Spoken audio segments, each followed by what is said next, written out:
ဘယ်လိုပေါ့နော်မနဲ့မိုးလေးအိပ်ရာထားတဲ့အချိန်မှာခေါင်းတွေမူးတယ်ပြီးလို့ရှိရင်ခြေပြားလက်ဖျားလေးထုံနေကျင့်နေပေါ့နော်ခေါင်းထဲမှာလည်းမကြည့်ဘူးပေါ့နော်အဲ့လိုမျိုးဖြစ်နေတဲ့သူတွေရှိလားဒါကအာယုံကြောအားနေခြင်းကြောင့်လည်းဖြစ်နိုင်သလိုမိတို့ဒီခန္ဓာကိုယ်ထဲမှာသွေးလေမညီညွတ်တဲ့အချိန်မှာပေါ့နော်သွေးလေလည်ပတ်မှုအားနေတဲ့အတွက်ပေါ့နော်အခုလိုမျိုးထုံလာကျင်တာတွေပြီးလို့ရှိရင်အယိုးအစ်စ်ကလေးတွေအစာနာခြင်းကြိုက်ခဲနေတယ်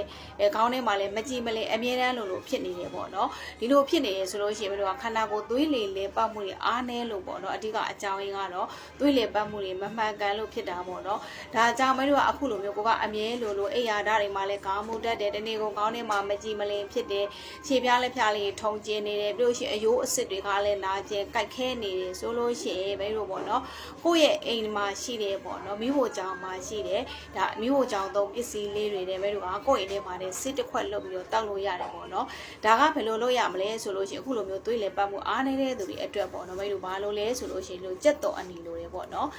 ကြက်တော်အနီဆိုလို့ရှိရင်မိတို့စစ်တစ်ခွက်စားဆိုကြက်တော်အနီ9လုံးလောက်လိုမယ်ပြီးလို့ရှိရင်ဒီကြက်တော်အဖြူပေါ့နော်ကြက်တော်အဖြူကကြတော့တစ်လုံးဒါမှမဟုတ်လို့ရှိရင်ကိုကအနေနဲ့သေးတယ်ဆိုလို့ရှိရင်နှလုံးလောက်ထည့်ပေးလို့ရအိုးအကြီးကြီးဆိုလို့ဦးသေးဆိုလို့ရှိရင်နှလုံးလောက်ထည့်ပေါ့နော်မိတို့ဟိုရှမ်းဦးအကြီးကြီးဆိုတော့တစ်လုံးလောက်ပဲထည့်ပေါ့နော်ပြီးလို့ရှိရင်ဂျင်းပေါ့နော်ဂျင်းတက်ပါမိဂျင်းကတော့အိမ်မှာဒီလောက်ပဲပြချင်ဂျင်းကတော့အနေတော်တက်ပေါ့နော်ဒီထက်နည်းနည်းကြည့်ရင်လည်းရပါတယ်ဂျင်းတက်လိုမယ်ပြီးလို့ရှိရင်မိတို့ဇက်ပလင်လဲလိုတယ်ပေါ့နော်ဇက်ပလင်ဆိုရင်9ချောင်းပေါ့နော်9ချောင်းထည့်ပေးမယ်ပြီးလို့ရှိရင်စိုးမွေးရွက်ပေါ့နော်စိုးမွေးရွက်ကတော့ရှိတော့လဲထည့်မရှိတော့လဲမထည့်နဲ့ပေါ့နော်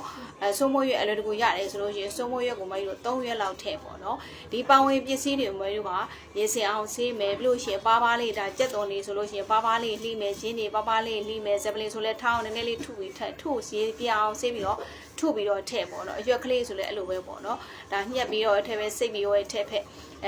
ပဝင်ပစ္စည်းအကုန်လုံးကိုမိတို့ရေ2လီတာထည့်ပြီးတော့ပေါ့နော်10မိနစ်လောက်ဒါရေစုသွားအောင်ပေါ့နော်10မိနစ်15မိနစ်လောက်ကြိုလိုက်မယ်ပြီးလို့ရှိရင်အေးခံမယ်ပေါ့နော်အေးခံပြီးအဲ့ဒီရလာတဲ့အရေကိုမိတို့ကမနဲ့တစ်ခွက်ညတစ်ခွက်ပေါ့နော်တစ်ခွက်ဆိုကိုပုံမှန်တောက်နိုင်သလားအနေတော့ခွက်နဲ့ပေါ့နော်အဲ့လိုမျိုးတောက်ပေးပါ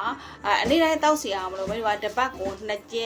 မ်ဒါမှမဟုတ်လို့ရှိရင်3ကြိမ်ပေါ့နော်လူပုံစံမျိုးလေးတောက်ပေးမယ်ဆိုလို့ရှိရင်တကယ်ကိုတိတိတာတာနဲ့ခေါင်းမူတာတွေတက်တာစေတယ်ခေါင်းထဲမှာမကြည့်မလင်ဖြစ်တာတွေတက်တာစေပြီးခန္ဓာကိုယ်သွေးလည်ပတ်မှုတွေအားကောင်းစေပြီးတော့ခြေပြားလက်ပြားထုံကျင်တာတွေကအစားတက်တာတွေနောက်တစ်ခုအယိုးအစ်စ်နာခြင်းကြိုက်ခဲတဲ့သူတွေကအစားဒီဆေးနည်းလေးကိုတောက်ပေးလို့ရတယ်ပေါ့နော်